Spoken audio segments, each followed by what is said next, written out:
You are listening to And Press Play, written and recorded by James West. Hello and welcome back to And Press Play. This week I'm reviewing The Bravery of Being Out of Range by Roger Waters, taken from his 1992 album Amused to Death. Amused to Death, to my mind, is the best solo album from any member of Pink Floyd due to its grandeur and scope. One of the big flaws that Roger Waters has with his early solo albums is the fact that the music didn't always match up to the lyrics. The pros and cons of Hitchhiking, though having Eric Clapton is musically a bit sparse, Radio KAOS is a bit but Amused to Death, one has Jeff Beck as his primary guitarist for a lot of it, who's an excellent guitarist. Also, he makes use of quite a lot of excellent guest musicians and also session musicians. It is an album about modern day political and social issues, well, modern days in the 1990s, which, given the fact it's a Roger Waters album, this isn't a massive surprise. With the idea that we are becoming more desensitised to contemporary issues due to seeing it on TV, for example, warfare. It is a grand album in every sense of the word. Musically it's grand, lyrically it's grand, and over the course of its 15 tracks it explores a lot of contemporary 1990s issues. There's 15 tracks, it's 72 minutes long, which is about the length you can really get on a single CD, so it's about as detailed as you can get, really. The Bravery of Being Out of Range is written as a critique of the First Gulf War. In particular, it's about how warfare has changed, as now instead of fighting your enemy face to face, you can drop bombs and fire missiles and hit them from many, many miles away, hence why it's an ironic title, The Bravery, but you're not even fighting to some extent. It goes further to suggest that the bravery in wartime is basically a thing of the past due to the detachment between the soldiers and the enemy they are fighting.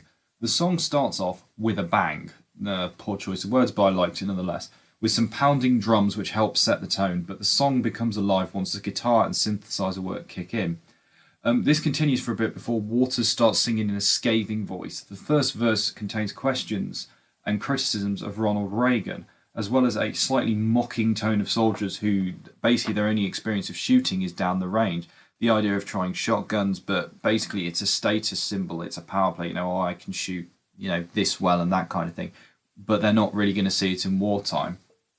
The lyrics then continue to become more scathing. Verse 2 talks about a US Marine and a pile of debris and frontline boys popping their pills, which very much show the human cost of war, as in most wars, humans die. But also there's drug use. One of the big problems that the US had after Vietnam and the Gulf Wars is that soldiers become addicted to drugs, which obviously exacerbates problems. Verse 3, however, is the most interesting from a lyrical perspective.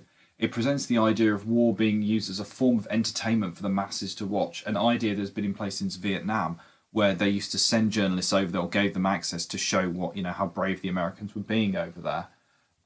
But it goes further to just say, just love those laser-guided bombs. They're really great for righting wrongs, which is a chilling couplet which shows the advance of warfare, but also an ironic gesture of bravery. It's bombing your enemy from miles away, but it's also this kind of gung-ho hawk mentality of we can solve everything by bombing. It's further embellished in the final chorus where it lists the tactics of war: maiming, strafing, gaining, and then it says strafe and gains with the bravery of being out of range.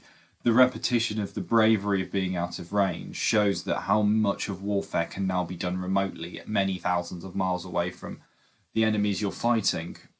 All through the song, the music is relentless, it doesn't slow down, it stays loud and it stays harsh, which helps simulate the noise of the battle. In particular, the interlude in the middle brings the drum beats to prominence, which creates a very kind of scary atmosphere. This is further embellished by the radio chatter that is played just before the beginning of the final verse, which adds depth to the song's mood.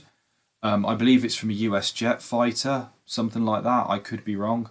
The other part of the song that I think actually works quite well is the use of female backing vocalists. Now, normally as a general rule, in most songs I'm against female backing vocalists. It has this kind of 80s tacky vibe to it, and particularly like Bob Dylan, he uses them in albums and in live performances. I think it really detracts from the use of a song. But here the kind of backing vocalists really works quite well, which is not something I say often, but I think here it kind of helps set the mood and adds a bit more harshness to the reality. To conclude, I give The Bravery of Being Out of Range a 4.9 out of 5 for being utterly relentless both musically and having some incredibly ironic and sarcastic lyrics which fit together. Hope you enjoyed this episode, and I'll see you next time.